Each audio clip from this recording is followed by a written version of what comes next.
हाय viewers today ये जो मैंने वीडियो बनाई है वो इन टर्म्स ऑफ डेट बनाई है कि most of the students who have applied for this scholarship were facing most of the problems in viewing their results so ये वीडियो उनके लिए मैंने बनाई है कि वो इजीली अपने रिजल्ट्स वगैरह यहाँ से चेक कर सकें. First of all they have to log in their account and let me show you first of all कि ये करते हैं. पहले आपने ये यहाँ से लॉगिन करना है अपना अकाउंट कोई भी. लाइक मैंने यहाँ पे बहुत सारे लोगों के अकाउंट्स बनाए थे और in terms of that के they get help from me is I can help them. सो ये है कि यहाँ से आप ओपन डोर में जाएंगे. यहाँ से जिस सब्जेक्ट्स के लिए अपना आपने अप्लाई किया है वहाँ पे आप क्लिक करेंगे. Someone have applied for applied mathematics and biology and biotechnology, business and management, chemistry and material science are another department. Like I'm going to open the business and management. So यहाँ से ये open करते हैं और यहाँ पे देखें 3 categories बनी हुई हैं बिजनेस एंड मैनेजमेंट में. यहाँ से आप बैचलर्स जिन्होंने बैचलर्स के लिए अप्लाई किया है उनका रिजल्ट यहाँ से डाउनलोड होगा. ये पीडीएफ फॉर्मेट डाउनलोड हो जाएगा यहाँ से if you are going to open this. और जिन्होंने masters and post master and doctoral phase के लिए अप्लाई किया है तो वो यहाँ से ओपन कर सकते हैं. और जिन्होंने पोस्ट डॉक्टरल के लिए अप्लाई किया है उनका अभी तक वो डेट नहीं आई है. उसके बाद वो डेट आएगी. ये स्केड्यूल में जाएंगे तो आपको वहाँ पे शो हो जाएगा कि कैसे, मतलब वो मैं आपको बाद में बताती हूँ. Now come to the bachelors. ये ओवरऑल लिस्ट है बैचलर्स वालों की for the management business and management department. And then coming towards the masterial track. तो ये मास्टरियल ट्रैक की ये है लिस्ट ओवरऑल जिन्होंने मास्टर्स एंड पीएचडी के लिए अप्लाई किया था. तो यहाँ से आप अपना रिजल्ट्स इजीली देख सकते हैं. और most of the students were confused about their results in terms of that कि उन्हें ये समझ नहीं आ रहा था कि हम अपना रिज़ल्ट कैसे, मतलब कि इस पोर्टल पे देखें. अब यहाँ पे ये कन्फ्यूजन थी कि यहाँ पे ऑन वेरिफिकेशन लिखा हुआ है. फॉर सपोज़ यहाँ पे है मैक्सिमम पॉसिबल स्कोर 60. इन्होंने 39 आउट ऑफ 45 मार्क्स लिए हैं एंट्रेंस टेस्ट में. अब ये जो 60 मार्क्स हैं वो हैं ओवरऑल पोर्टफोलियो की. अब ये लिस्ट जस्ट आपके नेम शो हो रहे हैं कि ये इन्होंने पास की है. अब आपको मार्क्स का कैसे पता चले. अब यहाँ पे जो है ना, यहाँ पे जो स्टेटस ऑन वेरिफिकेशन है, अब यहाँ पे आपके मार्क्स ये शो होंगे कि 60 में से आपने कितने मार्क्स सिक्योर किए हैं.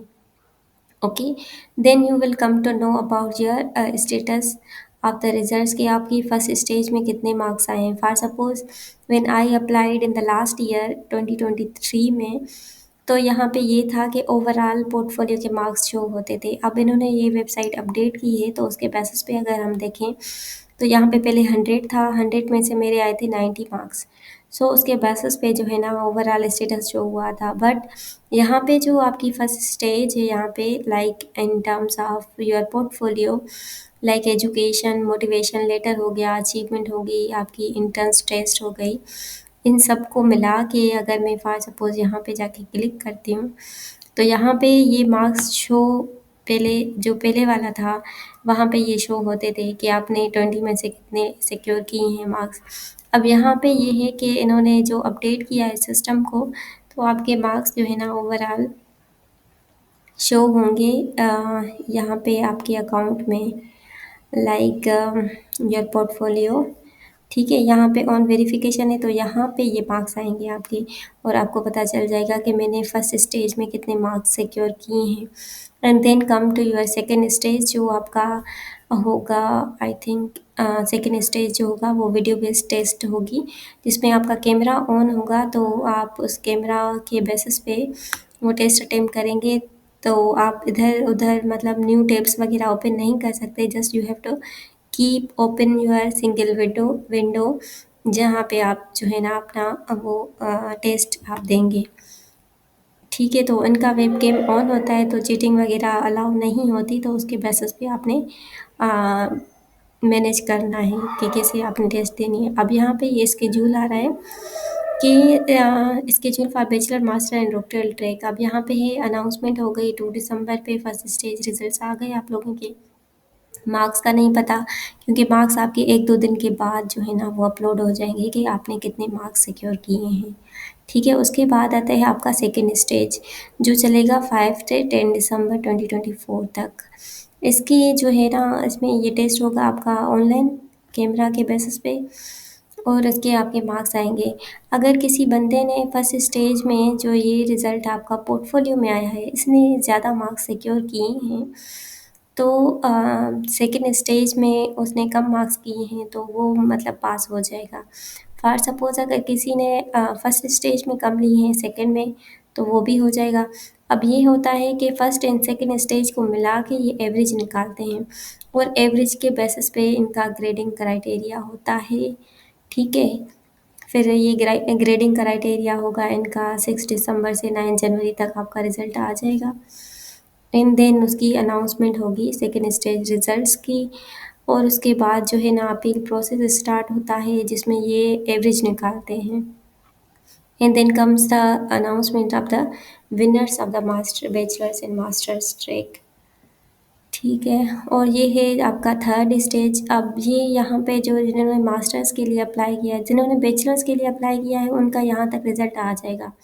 वेयर जिन्होंने पीएचडी के लिए अप्लाई किया है, उनका होगा third stage of the doctoral track, जिसमें उनके इंटरव्यूज़ होंगे।